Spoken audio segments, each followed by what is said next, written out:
Shalom saudara, para ahli mengatakan bahwa tahun 2023 akan dipenuhi kegelapan mulai dari resesi, konflik peperangan, bencana alam, dan lain sebagainya. Ini sesuai dengan yang Alkitab katakan dalam 2 Timotius 3 ayat 1 bahwa pada hari-hari terakhir kita akan memasuki masa yang sukar. Ironisnya, orang percaya yang adalah terang terkadang lebih memilih untuk berkumpul di dalam gereja, sehingga tanpa disadari kehilangan fungsinya sebagai terang. Bangkit dan menjadi pemenang hanya bisa terjadi jika orang percaya membawa terang dalam kegelapan. Dalam Voice of Pentecost kali ini, kita akan belajar apa yang harus kita lakukan di masa yang gelap ini, yaitu bangkitlah anak-anak terang. Rasul Paulus dalam 2 Timotius 3 ayat 2-5 bicara mengenai kemerosotan dalam hal-hal batinia seperti karakter dan perilaku manusia yang semakin jahat pada hari-hari akhir. Untuk menjadi pemenang, orang percaya perlu memiliki perilaku yang berbeda dan menjadi terang melalui perbuatannya. Yesaya 60 ayat 1 berkata, "Bangkitlah menjadi teranglah, sebab terangmu datang dan kemuliaan Tuhan terbit atasmu." Berdasarkan ayat tersebut, langkah pertama yang perlu dilakukan orang percaya adalah bangkit. Saudara, ayat ini disampaikan Nabi Yesaya kepada bangsa Israel yang sedang mengalami keruntuhan dan kemerosotan moral atau masa kegelapan. Bangsa Israel diminta keluar dari zona nyamannya, bergerak untuk bangkit dan mengandalkan Tuhan saja. Mengapa? Karena sesungguhnya terang Tuhan sudah datang atas mereka. Dengan kata lain, bangsa Israel yang sudah menerima terang juga memantulkan cahaya itu dengan menjadi solusi bagi bangsa-bangsa lain. Langkah kedua adalah menjadi terang.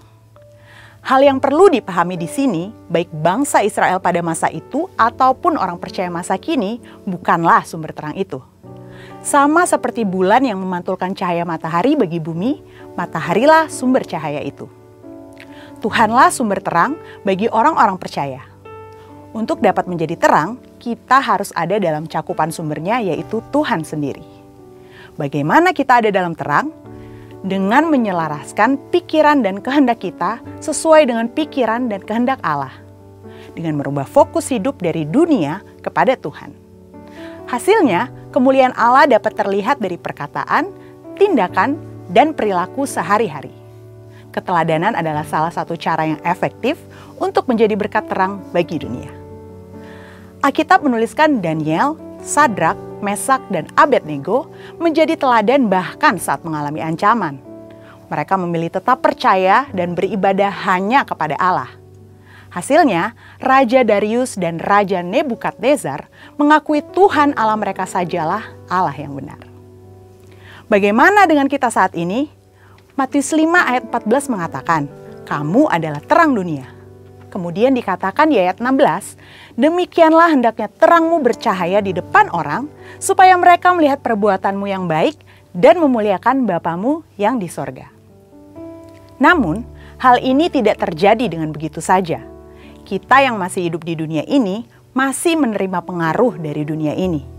Dunia dengan segala keinginan dan hawa nafsunya dapat menarik fokus kita dari Allah.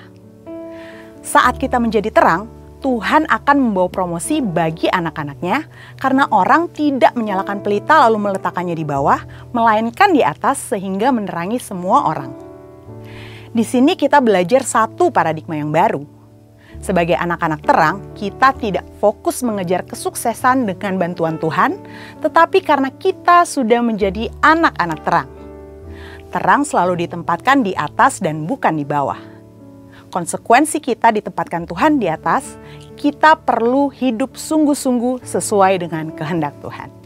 Melakukan yang terbaik dalam bidang masing-masing, bekerja dengan excellent, memiliki hidup yang tertib, bekerja dengan disiplin, belajar dengan rajin, hidup jujur, menjadi berkat dan teladan bagi orang-orang di sekeliling kita.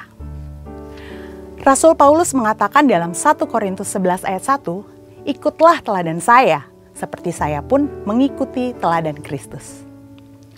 Paulus yang meneladani Yesus menjadi teladan bagi Timotius. Kemudian Timotius juga diminta untuk menjadi teladan bagi orang-orang percaya. Ayo bangkit dan jadi terang. Jadilah teladan di tengah gelapnya dunia yang sedang mencari terang. Bangkitlah hai anak-anak terang. Untuk penjelasan lebih lengkap dari tim teologi kami, silakan buka link yang ada di atas atau scan QR Code yang tersedia. Tuhan Yesus memberkati.